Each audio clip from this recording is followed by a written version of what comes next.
Hello everybody and welcome back to World of Warships Legends. My name is Spartan Elite 43 and tonight we are back in the Alaska. And I'm going to go over a few things, the reasons why I think that this is still the best of the super cruisers. What do I mean by super cruisers and why do I not call it a battle cruiser? Well, it's simple. I believe that battle cruisers are more battleship than cruiser. And I believe that, did I just say that right? Battle cruisers are more battleship than cruiser? Or did I may have just goofed. I literally had like amnesia kick in halfway through talking. I apologize. Anyway, what I mean is, super cruisers seem to be more along the lines of a cruiser that hits hard. Whereas battleship or battle cruisers tend to be more along the lines of battleship that don't hit as hard. Does that make sense?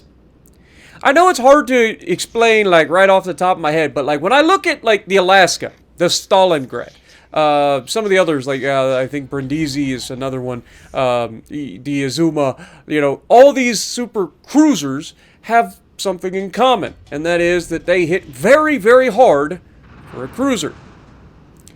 However, if you put them next to a battle cruiser, the battle cruisers tend to be a little bit worse armored, in my opinion, but they have bigger guns that tend to just kind of leave a lot to be desired when it comes to damage output.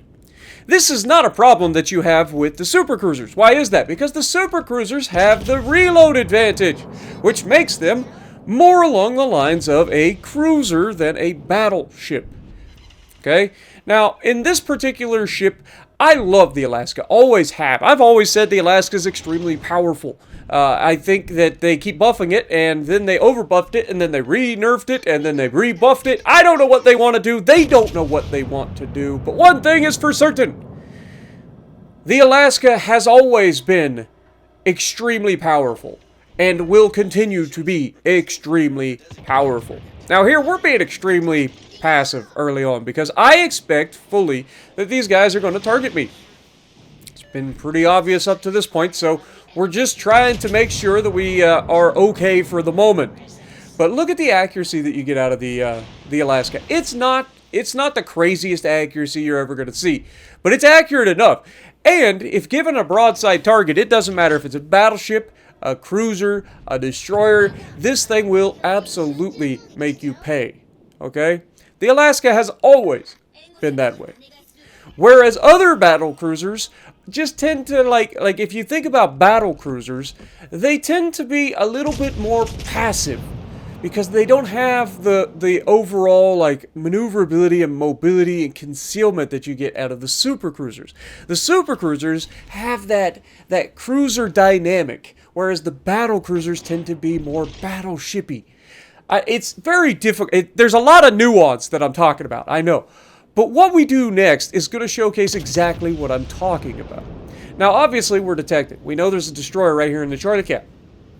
Our destroyer that spawned with us, I knew was going to be relatively useless early on, because I just played a match with this guy, and he did the exact same thing, where he is a Shima player through and through who just stays as far away. He's not afraid to use his guns, I'll give him that. So props on that, but he is the most passive Shima player I have ever seen. And if you guys know me, I'm all about the Shima doing its job and getting up there spotting for the team and things like that. But this guy has been the most passive person I've had in 2 separate games. The previous game was much worse for him. But yeah, this one, I mean, this is classic Alaska right here. Like, yeah, we don't do the craziest amount of DPM, right? But, I mean, it doesn't matter. You're throwing 305mm guns of HE down the range at a poor little Shima who thought he could hide in a smokescreen. He was wrong. The amount of people who overextend, get into a cap, and then realize when they get radar that they are screwed is beyond me. Also, those same people that have zero ability to anticipate a radar. You've got to be, if you're going to be a destroyer player, especially if you plan on being an aggressive destroyer player, you must understand who has radar, what the range of their radar is, and the duration. Because if you're going to be aggressive and do your job as a destroyer, you're going to get radared from time to time. Alright, it's going to be a thing. You have to have an out. You can't just sit there and let everybody beat on you. Alright? Having zero exit strategy is idiotic in World of Warships Legends, especially in destroyers. Alright, now this Duncan, needs to learn to use this ship. I don't know if he just unlocked the Duncan or what, but the Duncan is a very, very good ship. And up against what he was up against over here, there is no reason that Duncan couldn't have done more for his team, but he has elected to just flat out run away, which is fine with me because I'm going to utilize this time to try to capture the base, and we are simply going to just do what we got to do. Sometimes it's just about doing what you got to do to win the match. Now Duncan does fire his guns here. We're going to take the shot once again, aim high because we know he's got belt armor. We know we don't overmatch, so we're just trying to get as many shells into the superstructure as possible to get as much damage as possible. Obviously we're overpinning, but it's going to be a thing. But we finally get the cap, and I don't know how that was not a freaking solo cap. I'm fairly confident that if you get half of the cap points by yourself, like, it's supposed to be a solo cap. We had half the cap points by ourselves before the destroyer even got into the cap. So there's no reason we should have got that as a solo cap. They would have gotten an assist cap, but we should have gotten a solo cap. But I digress. Why is it that when I play Alaska, as good as the Alaska is, I've never had that real huge breakout game in the Alaska? The answer is simple. It's twofold.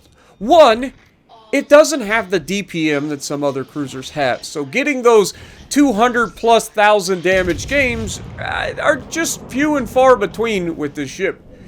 And the other reason is the Alaska is so good, and I play it in such a way that when I start to have a great game, the games end relatively quickly because I can absolutely raffle stomp a side, and that usually just cascades down the line. As soon as you free up one side, the team is free to get the crossfires on the other side, and down goes the enemy team before you can really blink. It is that simple of an explanation. The DPM, really not great, but again, when you play the way that I do in this thing, you tend to win more than you lose, and you tend to end up winning a side so quickly that the game ends within, 10 to 12 minutes. 12 minutes being a long game for an Alaska. So it really does limit the amount of damage you can get. Now with the Duncan switching to HE here, I'm actually more concerned with this AP slinging Carnot. So we are trying to angle against both of them because I am still aware that the Duncan could switch to AP, and if he does, it's going to hurt. But here, we managed to get double fired. We put that out. We're going to go ahead and trigger our last heal, and we're maintaining our angle as best we can. And at this point, I am very aware of the fact that this Duncan's likely to shoot AP on this next salvo. So as soon as the Carnot hits me with AP here, I'm going to go ahead and start turning in to angle against the Duncan. We get a good hit there. I didn't get all 10,000 there. I know it looked like I did, but I didn't get all 10,000. And sure enough, Duncan did actually hit me with AP that time, which is what I expected. We catch him turning towards us, so we aim a little bit higher, try to get those penetrations, and unfortunately he gets angled enough before our shells get there, and he is running straight into a wall of skill. And this is a prime example of an Alaska game for me. Like, I run straight through my side and just run out of targets before anything really happens. We just never really get that many ships to shoot at. If you've seen any of my Alaska games, like my best Alaska games are the ones where I get into a position and I run into like 4 or 5 battleships. Those are my best games. The games like this where I tend to like just have 1 or 2 people to shoot at the entire game, there really isn't much to it.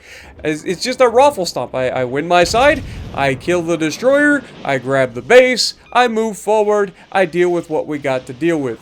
Alright? It's that simple. And with that, I think that's why the supercruisers are so good. Are they ever going to have those ridiculous games? Not very often. Right? They're not going to have those 250, 300,000 damage games very often. Sure, maybe you get into a game where your entire team can't do any damage and the enemy team manages to not be able to do much damage to them in return, so it drags out. But for the most part, 130 to 150k is where I end up with my Alaska. Let me know if you guys have a similar situation. It's not that it's a bad ship, it's just that when you start to have a good game, the games tend to end. So let me know what you guys think. And if you like what I'm doing, punch the like button, leave a comment below, subscribe to the channel if you haven't already, and as always, I will see you in the next video.